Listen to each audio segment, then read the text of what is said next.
तर मात्रै थियो सर मेन सब्जेक्टमा अलिक बढीजना आउँछ। इङ्ग्लिस हालेले पनि यस्तै हुन्छ।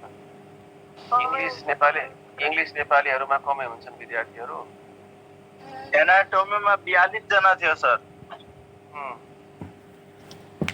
एनाटोमीमा 42 जना थियो। ठिक। अनि अरू सब्जेक्टहरूमा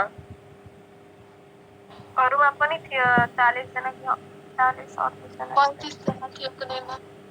इङ्ग्लिसमा कम हुन्छ जहिले पनि। ल ठिकै छ। अब के विद्यार्थी जोइन गर्दैछन् हेर, लङ्सको विषयमा हिजो मैले बताउँदै थिएँ होइन। हामीले रेस्पिरेटरी अर्गनको कुरा गर्दै थियौँ। रेस्पिरेटरी अर्गनमा हामीले चाहिँ नस्ट्रिलको विषयमा थाहा पायौँ, नजल क्याभिटीको विषयमा थाहा पायौँ, ल्यारिन्स थाहा पायौँ, ट्र्याकिया थाहा पायौँ, ब्रोङ्कस थाहा पायौँ, ब्रोन्चियोल, एल्भेली थाहा पायौँ। अब लङ्स मान्छेको बडीमा चाहिँ दुईवटा लङ्स हुन्छ, राइट लङ र लेफ्ट लङ होइन। लङ भनेको कोनिकल सेप है, कोनिकल सेपको चाहिँ स्पोन्जी अनि large size of spongy structure हो यो चाहिँ लङ भनेको। लङको कलर सुरुमा चाहिँ पिङ्क कलर हुन्छ, तर जसरी मान्छेको उमेर बढ्दै जान्छ यो पिङ्क कलरको लङ जुन छ त्यो चाहिँ ग्रेजुअली त्यसको कलर चेन्ज भएर ब्ल्याकिस ब्राउन हुन जान्छ। लङ छ हाम्रो लङ, त्यो लङ चाहिँ कहाँ रहेको छ भन्दा हाम्रो थोरासिक क्याभिटीको प्लुरल क्याभिटीमा। थोरासिक क्याभिटीमा पनि प्लुरल क्याभिटी छ, अर्थात् थोरासिक क्याभिटी यसको लोकेसन भन्दा हामीले के भन्ने, ह्युमन लङ्स लाई in pleural cavity of thoracic cavity. लङलाई बाहिरतिरबाट दुईवटा डबल लेयर मेम्ब्रेनले कभर गरेको हुन्छ, छोपेको हुन्छ, लाइनिङ कभर गरेको हुन्छ, डबल लेयर मेम्ब्रेन। त्यो डबल लेयर मेम्ब्रेनलाई हामी के भन्छौँ, त्यसलाई चाहिँ प्लुरा भन्छौँ। त्यसलाई प्लुरा, दुईवटा भन्नुपर्दाखेरि प्लुरा भन्ने, एउटा कुनै मेम्ब्रेन भन्नुपर्दा प्लुरोन भन्ने, प्लुरोन भन्ने। त दुईवटा डबल लेयर मेम्ब्रेन प्लुराले छोपेको कभर गरेको हुन्छ। त्यसमध्ये आउटर लेयर जुन छ त्यसलाई भन्छौँ हामी पेराइटल प्लुरोन, र भित्रपट्टिको जुन लेयर छ त्यसलाई भन्छौँ हामीले भिस्रल प्लुरोन हो। अनि भिस्रल प्लुरोन जुन छ त्योसँग एट्याच हुन्छ जुन यो चाहिँ यसमा रहेका जुन अल्भियोलीहरू छन्, पल्मोनरी क्यापिलरी छन्, अनि चाहिँ त्यसमा के भन्छ अरे रेस्पिरेटरी ब्रोन्चियोल्सहरू, सबै कुराहरू जुन छन् यिनीहरू चाहिँ भिस्रल प्लुरोनसँग एट्याच हुन्छ। र पेराइटल प्लुरोन भनेको बाहिरपट्टि हुन्छ, बाहिरपट्टिको यो थोरासिक मसलहरूसँग चाहिँ जोडिएको हुन्छ। यो पेराइटल प्लुरोन र भिस्रल प्लुरोनको बिचमा जुन क्याभिटी छ त्यो क्याभिटीलाई हामी भन्छौँ प्लुरल क्याभिटी भन्छौँ। त्यसलाई के भन्छौँ हामी, प्लुरल क्याभिटी। ठिक छ। अनि यो प्लुरल क्याभिटीमा चाहिँ हामीले प्लुरल क्याभिटी थाहा पायौँ, प्लुरोन थाहा पायौँ, लङ्स हामीले थाहा पायौँ होइन। यो सब चाहिँ हामीले बुझ्नुपर्ने कुरा हो। अब लङ्स भनेको एक्चुअली के हो त, वाट इज लङ भन्दा के भन्ने, lung is simply the aggregation or mass of the bronchioles, alveolar duct, alveoli, pulmonary capillaries, etc. यो वास्तवमा के हो भन्दाखेरि हामीले के बुझ्नु पर्यो भने यो जुन दुईटा चाहिँ ब्रोङ्कसहरू छन्, ब्रोङ्कस डिभाइड भएर ब्रोन्चियोल बनाउँछ। ती ब्रोन्चियोलहरूको मास, ब्रोन्चियोलले फर्दर डिभाइड भएर रेस्पिरेटरी ब्रोन्चियोल बनाउँछ, त्यसको मास एल्भोलर डक्टको मास, एल्भियोली भयो, पल्मोनरी क्यापिलरिज भयो, अनि त्यसमा पल्मोनरी चाहिँ आर्टरी र भेनका चाहिँ ब्रान्चेसहरू भयो। यी सबैको मास हेर्दाखेरि यो स्पोन्जी टेक्सचरको हुन्छ र यसैलाई नै हामी के भन्छौँ, लङ भन्छौँ। फरक यति छ, लङको बाहिरतिर डबल लेयर मेम्ब्रेनले छोपेको छ। डबल लेयर मेम्ब्रेनमा आउटर लेयरलाई पेराइटल प्लुरोन र इनर लेयरलाई हामीले भन्छौँ भिस्रल प्लुरोन। ठिक छ। त यो हामीले थाहा पायौँ लङको विषयमा। म तिमीहरूलाई अब यहाँ सेयर गर्दैछु है, तिमीहरूको चाहिँ स्क्रिन सेयर गरौँ। यहाँनिर यो लङ्सको चाहिँ फोटो डायग्राम छ होइन, यो लङ्सको चाहिँ डायग्राम छ, यो लङ्सको डायग्राम भयो होइन। हेर यो लङ्सको डायग्राम छ। अब यसमा हेर बाहिरतिरको यो यसलाई मैले चाहिँ तिमीलाई म दुईटा कलर युज गरेर यहाँ बताइराखेको छु। एउटा कलर चाहिँ हेर यसरी यो बाहिरतिर यस्तो खालको लाइन छ हेर,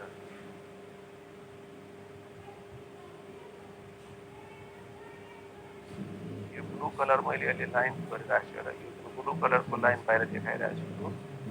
यो भयो पेराइटल प्लुरोन भयो, यसको पनि बाहिरतिर यस्तै गरिकन पेराइटल प्लुरोन हुन्छ,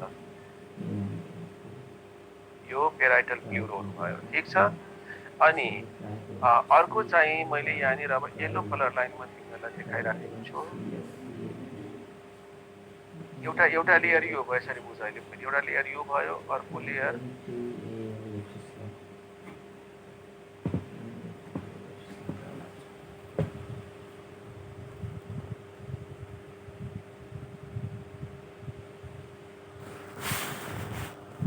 यस्तो भयो। यो बाहिरतिरको जुन येलो कलर वाला लाइन छ हेर है, यो बाहिरतिरको जुन येलो कलर लाइन छ, यो येलो कलर लाइन वाला जुन छ एरिया यो अहिले मैले रेड कलरले मार्क गरेको, यसलाई हामी के भन्छौँ? पेराइटल प्लुरोन भन्छौँ। PARIETAL पेराइटल प्लुरोन भन्छ यसलाई। ठिक छ। अनि यो ब्लू कलर वाला जुन लाइन छ यसलाई हामी, यो लाइन भनेको मतलब मेम्ब्रेन हो यो, अनि यसलाई हामी के भन्छौँ? भिसरल प्लुरोन भन्छौँ। VISCERAL भिसरल प्लुरोन भन्छौँ। यसरी पेराइटल र भिसरल प्लुरोन भयो। यो भित्र तिमीले हेर त यहाँ के रहेको छ, यहाँ तिमीले हेर्यो भनेदेखि यो जुन ब्रोङ्कस छ, ब्रोङ्कसका ब्रान्चिङहरू जस्तै यो पनि ब्रोन्चियोल, यो पनि ब्रोन्चियोल, यो पनि ब्रोन्चियोल भनेपछि वास्तवमा लङ भनेको त aggregation or mass of many bronchioles, alveolar duct, alveoli, यिनीहरू त हो नि यो वास्तवमा लङ्स होइन। अनि लङ्स हामीले यसको थाहा पायौँ। अब हामीले यति कुरा हामीले बुझिसकेपछि यस्तो यो त यो ठुलो गरी देखाएको हेर, वास्तवमा यो लङ्सभित्र यसरी हामीले हेऱ्यौँ भनेदेखि यो लङ्सको भित्र के हुन्छ भने यस्तै खालको यिनीहरूले भरिएको हुन्छ, यस्तो खालको स्ट्रक्चरहरूले भरिएको हुन्छ। त्यसैले लङ्स चाहिँ स्पोन्जी हुन्छ, हलुङ्गो स्पोन्ज जस्तो खालको हुन्छ, धेरै गरुङ्गो हुँदैन, हट जति गरुङ्गो छ त्यस्तो चाहिँ लङ्स हुँदैन होइन। त यो हामीले लङको स्ट्रक्चर थाहा पायौँ। लेफ्ट लङलाई पनि दुईटा भागमा डिभाइड गर्छ होइन, दुईटा भागमा, एउटा चाहिँ सुपेरियर लोब र इन्फेरियर लोब भन्छ। अनि राइट लङलाई हामीले तीनटा भागमा डिभाइड गर्छौँ, तीनटा लोब हुन्छ यसमा डिभाइड गरेर, एउटा सुपेरियर, एउटा इन्फेरियर, एउटा मिडल लोब होइन, तीनटा लोब हुन्छ। त लेफ्ट लङमा दुईटा लोब भयो, यही फिगरमा यहाँ हेरौँ, यो फिगरमा चाहिँ हामीले यहाँ हेरौँ तीनटा लोब र दुईटा लोब भन्छ होइन सर। सर यो ब्रोन्कियल सर एउटा सफ्ट छ र एउटा हार्ड छ के? ब्रोन्चियल भने के भयो? सर यो ब्रोन्चियलको फिगर तपाईँ राम्रो भयो सर, यो हार्ड पनि थियो र सफ्ट पनि थियो। ब्रोन्चियलको फिगर के थियो? सर हार्ड पनि थियो, सफ्ट पनि थियो नि सर। ब्रोन्चियलमा हार्ड कहाँ छ र ब्रोन्चियलमा? हुन त हुँदै हुँदैन कहाँ? रफ सर घेरा पारेको थियो नि त्यसको। यो घेरा बनाएको यस्तो यो भनेको तिमीले? होइन सर, सब पहिला यस्तो पिक्चर सर अलि साइड गर्नु त्यो ब्रोन्चियल पिक्चर। ल अब यहाँ के छ यो फिगर भनेको? यसमा तिमीलाई कहाँ लाग्यो के भन्यो हार्ड छ भनेर? सर यो सफ्ट छ माथिको सर, यो ब्रोन्कियल यो भनेको यो भनेको यो सर ब्रोन्कियल सर। ब्रोन्चियल त यो भइहाल्यो, यहाँ लेखेकै छ नि यो ब्रोन्चियल भनेर, यो ब्रोन्चियल होइन सर, त्यसको तल यो छ नि होल छ। यो गोलो गोलो भनेको यिनीहरू हार्ड र सफ्ट छैन, यो त ब्यालुन हुन्छ नि, ब्यालुन फुक्ना हुँदैन, फुक्ना फुक्ने चीज है यो, छोटका छोटका टाके बैलून होइ छोटका छोटका बैलून, तेने बैलून सब जगह है, पातर छोटका टाके स्मॉल साइज ऑफ हैन, स्याक लाइक स्ट्रक्चर, यसलाई भन्छ एयर स्याक। यहाँबाट एयर आउँछ र यो जुन मैले एयर बनाएँ नि, यहाँ हेरो त्यहाँबाट एयर आउँछ, एयर। र यो एयर आयो भने यो गोलोभित्र पनि एयर गयो, यसभित्र पनि, सबैमा एयर एयर भरिन्छ। अनि यो जुन गोलो स्मल स्ट्रक्चर छ, thin wall small size of sac like structure, यसैलाई हामी भन्छौँ एयर स्याक और एल्भियोली।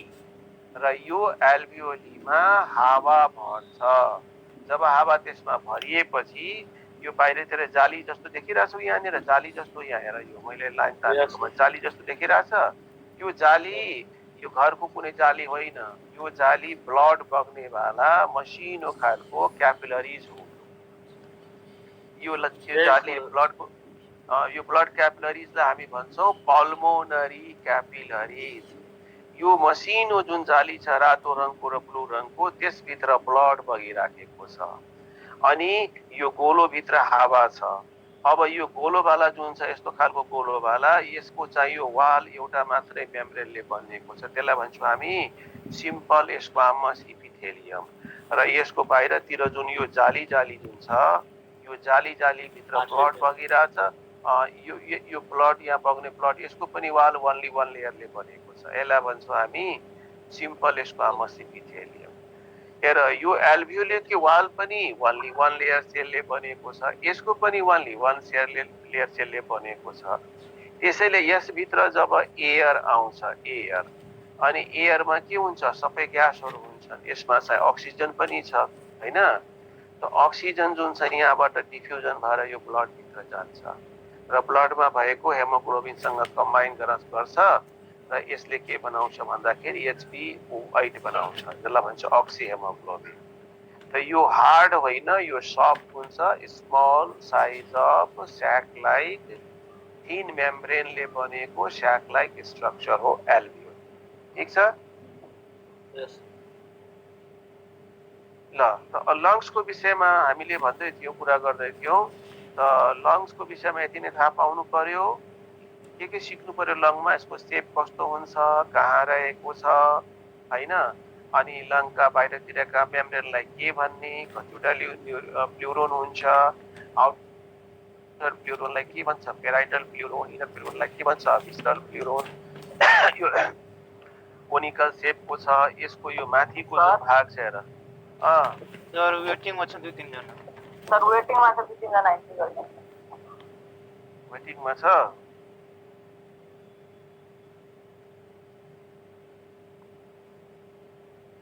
ल, सबैलाई जोइन गराइदिए।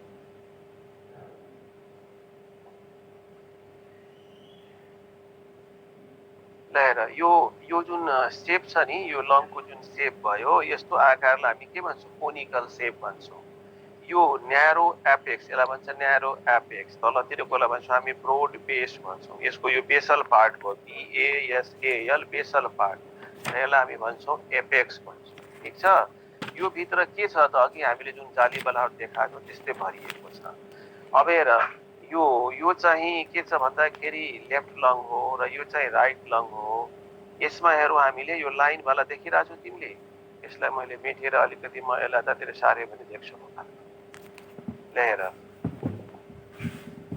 यो फिगरमा तिमीले हेर, यतातिरको फिगरमा हेर, यहाँ देखिरहेछौ यो अप्पर लोब भन्ने लेखेको छ, अप्पर लोब पढिरहेछौ तिमीले, देखिरहेछौ?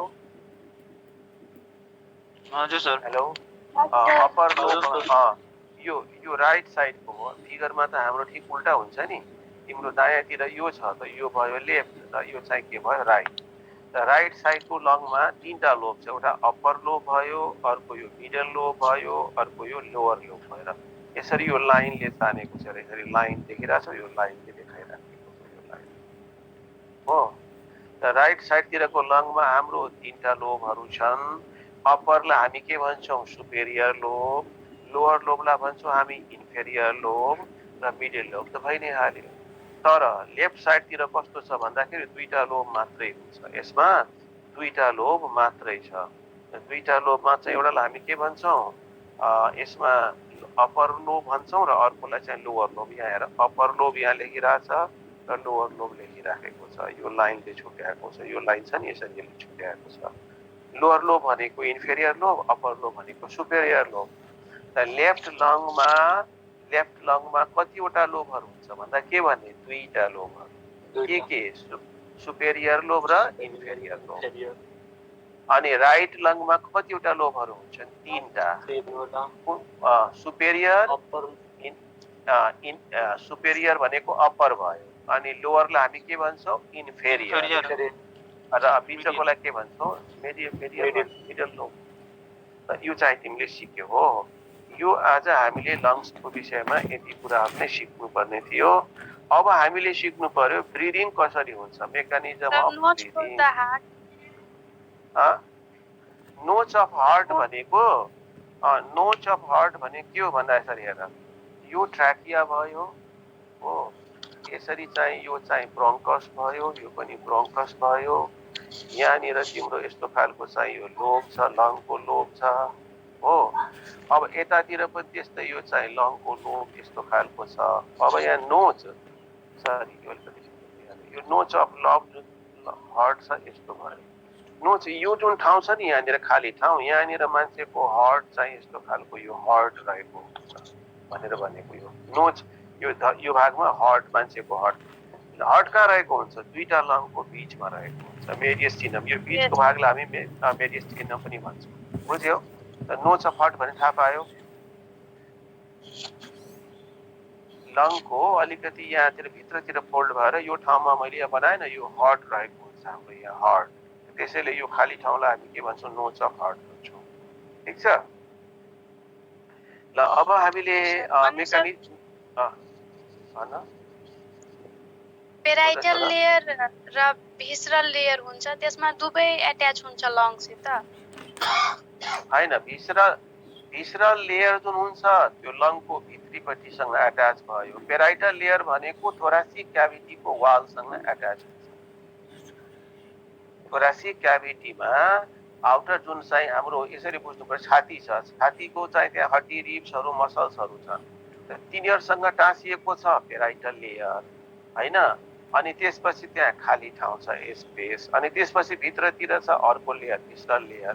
त्यो भिसरल लेयरसँग जोडिएको टाँसिएको त्यहाँसँग के हुन्छ भन्दाखेरि त्यही कोनिकल सेपको लङ, जसमा चाहिँ के छन्, ब्रोन्चियोलहरू छन्, एल्भियोली छन्, एल्भियोलर डक्ट छ, पल्मोनरी क्यापिलरी छ, तिनीहरू त्यो चाहिँ भिसरल लेयरसँग टाँसिएको छ। सर बुझ्यो? लेयरको बीचमा स्पेस पनि हुन्छ नि। त त्यसलाई मैले भने न प्लुरल क्याभिटी भनेर। फ्लुइड हुन्छ त्यसमा। त्यसमा फ्लुइड हुन्छ, प्लुरल फ्लुइड हुन्छ। त्यसले के गर्छ भने हाम्रो चाहिँ जुन यो ब्रिदिङ गर्दाखेरि हाम्रो थोरासिक क्याभिटीको भोल्युम बढ्छ र घट्छ।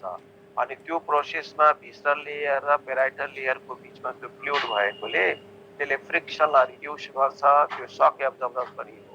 अनि त्यसले चाहिँ लङको आउटर वाललाई जहिले पनि मोइस्ट पनि राख्छ हो, यो सब फङ्सन गर्छ। अब हामीले मेकानिजम अफ ब्रिदिङ हामीले बुझ्नु पर्यो हैन। मेकानिजम ब्रिदिङ भनेको के हो भन्दाखेरि, ब्रिदिङ भनेको the process of inspiration and expiration is called as breathing हैन।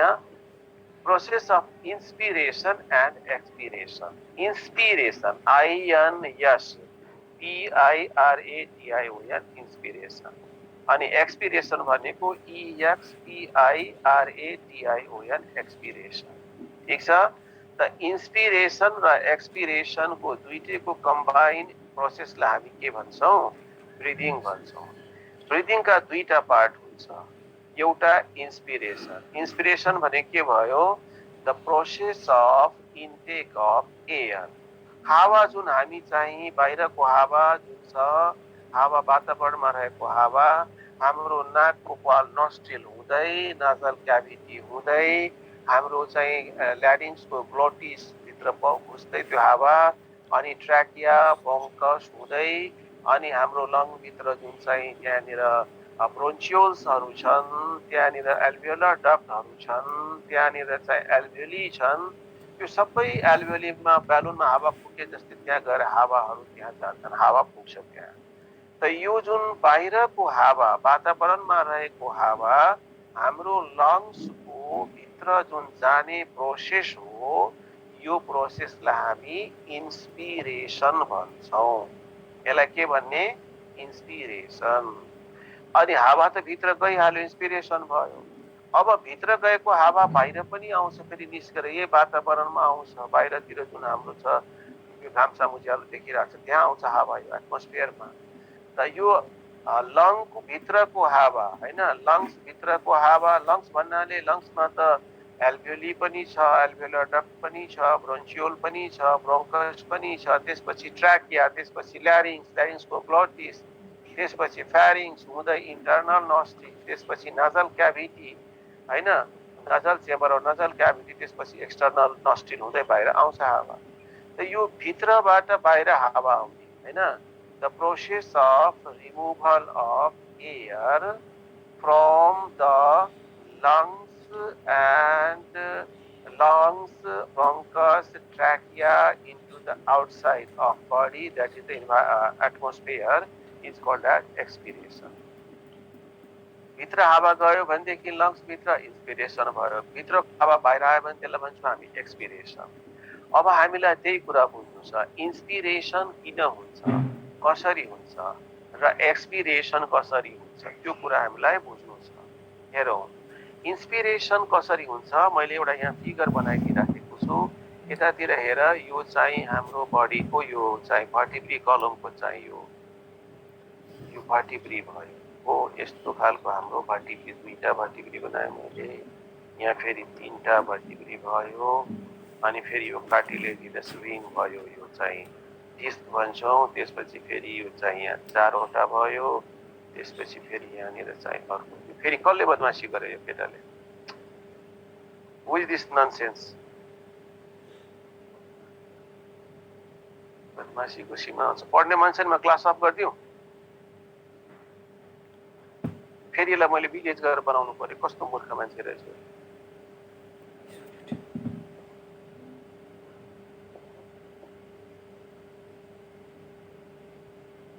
खेलौना बुझ्छन् यिनीहरू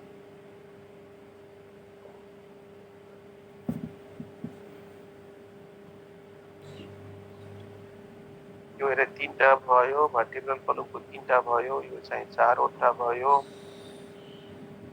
अनि त्यसपछि यहाँ चाहिँ यस्तै तलतिर चाहिँ यतातिर यो न्युरल स्पाइन हुन्छ है यो हड्डी जस्तो आएकोलाई भन्छ न्युरल स्पाइन यो भर्टिब्रीको चाहिँ हामीले बनाएको र यहाँबाट हेर यसरी के हुन्छ भने यहाँबाट यसरी आएको छ यो रिब्स स्टेर्नम आएको छ यो स्टेर्नम अब यो स्टेर्नममा चाहिँ यस्तो खालको यो स्टेर्नम भयो यसरी यहाँनिर जोडेको छ रिब्सले यहाँ यसलाई जोडेको छ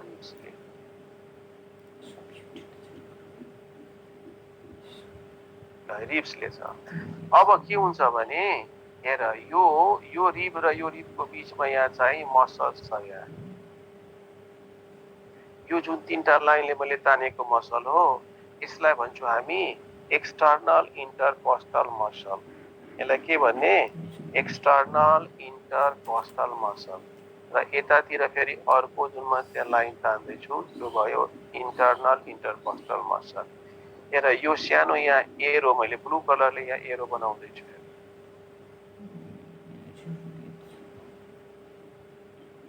यो एरोले के देखाइरहेछ माथितिर र यहाँनिर अर्को एरो छ यहाँनिर यो एरोले के देखाउँछ तलतिर अर्थात् के भयो भने यो एउटा रिब भयो अर्को रिब यो भयो यो दुईटा रिबहरूको बीचमा मसल हुन्छ स्ट्र्याप्ड मसल अथवा भोलिन्टरी मसल यो भोलिन्टरी मसललाई हामी के भन्छौँ इन्टरकोस्टल मसल यो दुई प्रकारका मसल्सहरूले त्यहाँ टाँसेको हुन्छ रिब्सहरूलाई जस्तै एउटा रिब यो भयो यसको लागि यो एडजेसेन्ट रिब भयो यसको लागि यो पनि भयो यहाँ पनि हुन्छ सबैमा त्यस्तै मसल हुन्छ तर हामीले के बुझ्नु पर्यो भने यो जुन माथि एरो देखाएको छ यसको मतलब के भयो भने यो यसलाई के भन्यो हामीले external EXT external intercostal muscle INTR हैन यसलाई हामीले के भन्छौँ यसलाई भन्छौँ इन्टर्नल भन्छौँ INT भन्छौँ इन्टर्नल इन्टरकोस्टल मसल अब हामीले के बुझ्नु पर्यो भने जब एक्सटर्नल इन्टरकोस्टल मसलहरू कन्ट्र्याक्सन गर्छन् त्यसले गर्दाखेरि यो रिब्स जुन रातो रङको छेउमा लाइन देखिरहेको छु यो रिब्सको चाहिँ भल्युम यो चाहिँ पोजिसन चेन्ज भइहाल्छ रिब्स यहाँ आइहाल्छ मैले अहिले तानेको जुन लाइन छ नि यो लाइन भएको ठाउँमा रिब्स आइहाल्छ र रिब्स यहाँ आयो भनेदेखि सरी यो स्टेर्नम त्यहाँ जान्छ स्टेर्नम अब यो स्टेर्नम रातो बाला भएको ठाउँ र यसको बिचमा मैले अहिले यहाँ तानी गरिरहेको छु नि यो एरिया यति भल्युम यहाँ बढ्यो कि बढेन भल्युम बढ्छ भल्युम कसरी बढ्यो त्यो कुरा हामीले बुझ्नु पर्नेछ पहिलो कुरो के बुझ्नु पर्यो भने external intercostal muscles of ribs contract so that all the ribs and sternum are pulled upwardly and outwardly. यो माथितिर यो जुन यहाँको रातो वाला जुन छ नि यहाँनिर यो स्टेर्नम यो बाहिरतिर आयो आउटवर्डतिर गयो र माथितिर पनि गयो त्यसले गर्दा यहाँनिर जुन मैले मार्क गरेको ठाउँ छ यो यति एरिया यहाँ बढ्यो भल्युम बढ्यो हामीले के सिक्नु पर्यो भने कि थोरासिक क्याभिटीको भल्युम कसरी बढ्यो एउटा तरिका त यसरी छ बढ्नेवाला अब अर्को तरिका कस्तो छ हेर यो जुन अघि मैले फिगर बनाएको थिएँ यस्तो गरिकन जुन फिगरहरू बनाएको थियो यो फिगरहरूमा यो भर्टिब्रल कलमको यो फिगर मैले रफ बनाउँदैछु एकदम अनि यहाँनिर चाहिँ यस्तो आएको थियो यो चाहिँ बनाएको थियो हामीले यसको तलतिर के हुन्छ यहाँनिर यसको तलतिर के हुन्छ भने यस्तो खालको चाहिँ यो हाम्रो के हुन्छ भन्दाखेरि डोम शेपको यो डायफ्रागम हुन्छ डायफ्रागम नर्मली डायफ्रागम यस्तै खालको हुन्छ यो डोम शेप अब यो डायफ्रागम के भइहाल्छ चेन्ज भएर यस्तो भइहाल्छ यहाँ आइहाल्छ फ्ल्याट डायफ्रागमका मसल चाहिँ कन्ट्र्याक्सन गर्यो भने यो फ्ल्याट भएर यहाँ आइहाल्छ यहाँको एरियामा पनि के भयो यो पनि यहाँ भल्युम चाहिँ के भयो बढ्यो यो माथिवाला तलतिर आयो भने यहाँ भल्युम बढ्यो कि बढेन भल्युम बढ्यो त्यो दुईटा कुराहरू याद गर्नु पर्यो पहिलो कुरो हो के बुझ्नु पर्यो भने हामीले बुझ्नु पर्ने छ कि थोरासिक क्याभिटीको भल्युम बढ्छ एकचोटि बढ्छ र कुनै बेला त्यो घट्छ अब भल्युम कसरी बढ्यो भन्दाखेरि एक्सटर्नल इंटरकॉस्टल मसल्स जुन छ तिनीहरू कन्ट्र्याक्सन गर्यो कन्ट्र्याक्सन गरेपछि के भयो all the ribs and sternum were pulled upwardly and outwardly त्यो माथितिर तानियो र अलिकति बाहिरतिर पनि तानियो अघिको फिगरमा देखाएको थियो अनि त्यहाँ भल्युम बढ्यो अर्को कुरा हामीले के बुझ्नु पर्यो भने at the same time dome shape diaphragm muscles contract so that dome shape जुन चाहिँ छ डायफ्रागम त्यो फ्ल्याट भइहाल्छ यहाँ तलपट्टिको ठाउँमा यहाँ आइहाल्छ यहाँनिर आइहाल्छ यसलाई मैले कलर चेन्ज गरेर बनाइदिएँ फेरि रातो लिएर यहाँनिर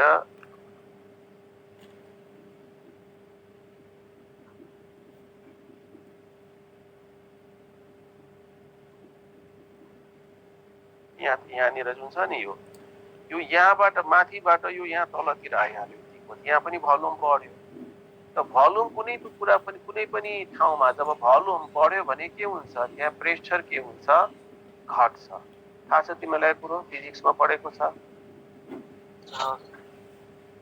भल्युम बढ्यो भने प्रेसर के हुन्छ घट्छ कि बढ्छ घट्छ र भल्युम चाहिँ घट्यो भल्युम डिक्रिज भयो भने प्रेसर के हुन्छ बढ्छ हो यहाँनिर हामीले के हेर्यौं थोरासिक क्याभिटीको भल्युम बढ्नुको मतलब के भयो त्यसभित्र एयर प्रेसर घटिहाल्यो यसभित्र एयर प्रेसर घट्यो हाम्रो नाक र बडीको बाहिरतिर त एटमोस्फियर छ यसमा एटमोस्फियरको आफ्नो प्रेसर छँदैछ एटमोस्फेरिक प्रेसर त हामीले के बुझ्नु पर्यो भने एटमोस्फेरिक प्रेसर जुन छ त्यो चाहिँ अहिले बढी छ हाम्रो थोरासिक क्याभिटी भित्रको जुन चाहिँ छ प्रेसर त्यहाँनिर कम छ त हाई प्रेसरबाट लो प्रेसरतिर एटमोस्फियरबाट हावा हाम्रो नाकको प्वाल हुँदै ल्यारिङ्सको ग्लोटिस हुँदै ट्र्याकिया हुँदै ब्रोन्कस हुँदै हाम्रो लङको चाहिँ एल्भ्युलीहरूमा गएर भरियो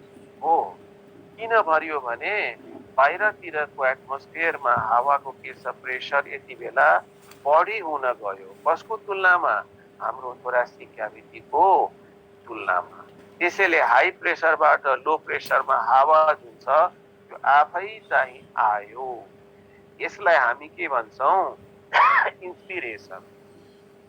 इन्स्पिरेसनमा दुईटा कुरा याद गर्नुपर्नेछ, मात्रै दुईटा कुरा। पहिलो कुरो मैले के भने एक्सटर्नल इन्टरकस्टल मसल कन्ट्र्याक्ट गर्छ, त्यसकारण सबै रिब्सहरू र स्टेर्नम तानियो, पुल्ड भयो, तानियो कतातिर आउटवार्डली एन्ड अपवार्डली, बाहिरतिर र माथितिर तानेपछि त्यहाँ एरिया जुन छ भोल्युम त्यहाँको बढ्यो। एउटा यो कुरो याद गर्नु पर्यो, कुन मसल एक्सटर्नल इन्टरकस्टल मसल।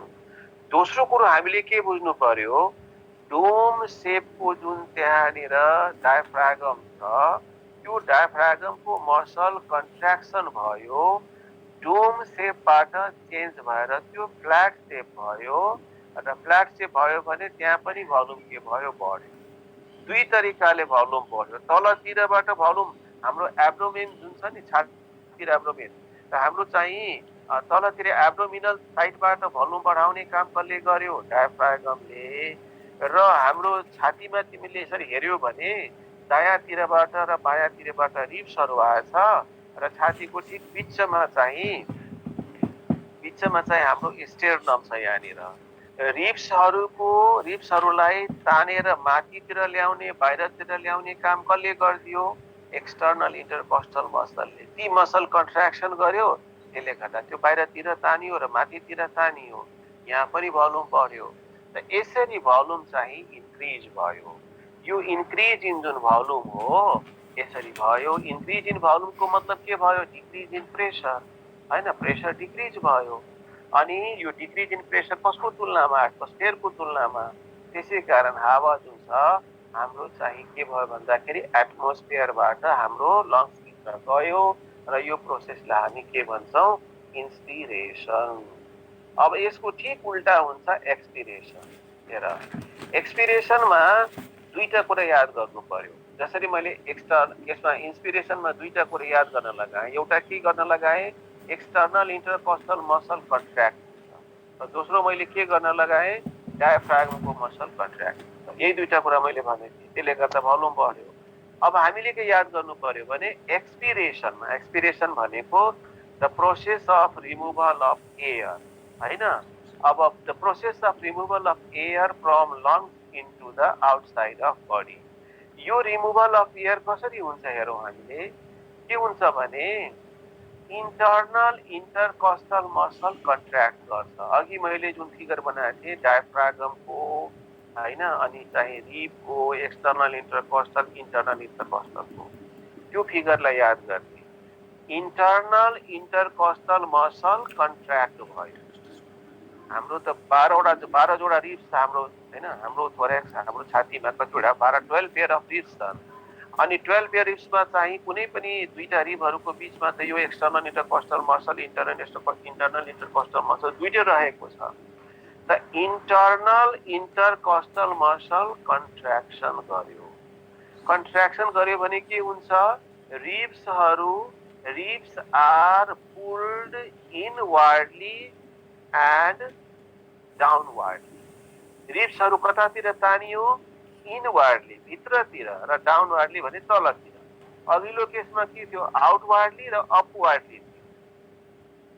इन्स्पिरेसनमा आउटवार्डली र अपवार्डली थियो, यसमा के भयो इनवार्डली र डाउनवार्डली। कुन मसलको कारणले गर्दा इन्टर्नल इन्टरकस्टल मसलको कारणले तानेपछि के भयो भोल्युम घट्यो। कसको भोल्युम घट्यो, thoracic क्याभिटीको भोल्युम घट्यो।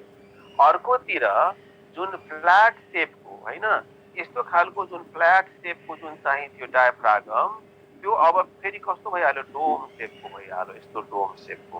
त यहाँको जुन यो हेर फिगर मैले बनाएको ठाउँमा यतिको भोल्युम यहाँ पनि यो यहाँबाट माथि गयो भने त्यो त्यतिको भोल्युम चाहिँ घट्यो कि घटेन, यहाँ पनि भोल्युम घट्यो। त भोल्युम दुई प्रकारले, thoracic क्याभिटीको भोल्युम दुई प्रकारले घट्यो। लोअर साइड हाम्रो एब्डोमिनल साइडबाट फ्ल्याट शेपको डायफ्रागम डोम शेपको भयो, यसले गर्दाखेरि भोल्युम घट्यो। हाम्रो अर्को चाहिँ कहाँ भयो इन्टर्नल इन्टरकस्टल मसल कन्ट्र्याक्सन भयो, त्यसकारण all the ribs and sternum were pulled downwardly and inwardly, hence there is the decrease in volume of thoracic cavity. यसरी thoracic cavity को भोल्युम घट्यो। अब भोल्युम घट्नुको मतलब के भयो? Increase in pressure. जब कुनै कुराको कहीँको भोल्युम घट्छ भने प्रेसर त्यहाँ बढ्छ। त thoracic cavity को भोल्युम घट्यो, यसको मतलब त्यहाँ एयरको प्रेसर बढेको छ, अहिले बढिहाल्यो। कसको तुलनामा? बाहिरतिर एटमोस्फियरको तुलनामा। त्यसकारण हाई प्रेसर, हाम्रो thoracic cavity को भोल्युम घटेर हाई प्रेसर जुन क्रिएट भयो, यो हाई प्रेसरबाट हावा आफै बाहिरतिर निस्केर एटमोस्फियरमा आयो र यस प्रोसेसलाई हामी के भन्छौँ? यसलाई हामी के भन्छौँ? एक्सपिरेसन। एक्सपिरेसन यसलाई भन्छौँ, हैन? यो हाम्रो चाहिँ यसलाई भन्छौँ मेकानिजम अफ ब्रिदिङ। यो मेकानिजम अफ ब्रिदिङ तिमीहरूलाई यहाँ नोटमा पनि लेखेको छ, हेर। यो पढ्यो भने चाहिँ कुराहरू छन् यहाँनिर है। The process of intake of हैन air from environment into lungs is called as inspiration. यहाँ हेर, यहाँनिर लेखेको छ, हैन? त्यस्तै गरिकन अब के हुन्छ यहाँ लेखेको छ र फर्स्ट पोइन्टमा एक्सटर्नल इन्टरकस्टल मसल कनेक्ट, हैन, adjacent ribs contract so that ribs and sternum are pulled outwardly and upwardly. यहाँ हेर छ, मैले भर्खर भनेको यी कुराहरू यहाँ छ। तिमीहरूले पढ्छौ होला र पढ्यो भनेदेखि यो बुझ्छौ, मैले अहिले डिस्क्राइब गरेँ। अब आज हामीले यति नै राखौँ। यसपछि अब हामीले अर्को पढ्नुपर्ने छ फिजियोलोजी अफ रेस्पिरेसन। यो भोलि कम्प्लिट भइहाल्छ, यो भोलि रेस्पिरेटरी सिस्टम नै कम्प्लिट भइहाल्छ। आज पढेको मध्ये कहाँ बुझेनौ त्यो सोध तिमीहरू। बुझ्यौ? ल, मैले चाहिँ बुझिनँ, मलाई आफै चाहिँ शङ्का लागेको छ। मेरो क्वेसनको आन्सर दियो। क्वेसन के हो भने इन्स्पिरेसन हुनको लागि कुन मसल कन्ट्र्याक्सन गर्छ? एक्सटर्नल इन्टरकोस्टल मसल त हो। अनि अरूको चाहिँ मसल कहाँको कन्ट्र्याक्सन हुन्छ? डायफ्रागमको। Very good. अनि एक्सपिरेसन हुनको लागि कुन मसल कन्ट्र्याक्सन गर्छ? इन्टर्नल इन्टरकोस्टल मसल र अर्को डायफ्रागम। अनि इन्स्पिरेसन हुने बेला र एक्सपिरेसन हुने बेलामा कुन बेलामा भोल्युम चाहिँ बढ्छ thoracic क्याभिटीको र कुन बेलामा घट्छ? इन्स्पिरेसनको बेला बढ्छ र एक्सपिरेसनको बेला घट्छ। Very good. ल, त्यसो भए मैले बोलेको यति मुख दुखाएको काम लागेछ, खुसी लाग्यो, तिमीहरू बुझ्छौ मेरो कुरा। Thank you. आज क्लास यति नै राखेर अफ गरौँ है त। यो ह्यान्डआउट त तिमीहरूले पाइसकेछ, सबैले स्क्रिनसट गरिसकेछ, हैन? ल, अब घरमा पढ्ने पालो भयो, यसो पढ्ने। आज क्लास मैले अफ गर्दैछु।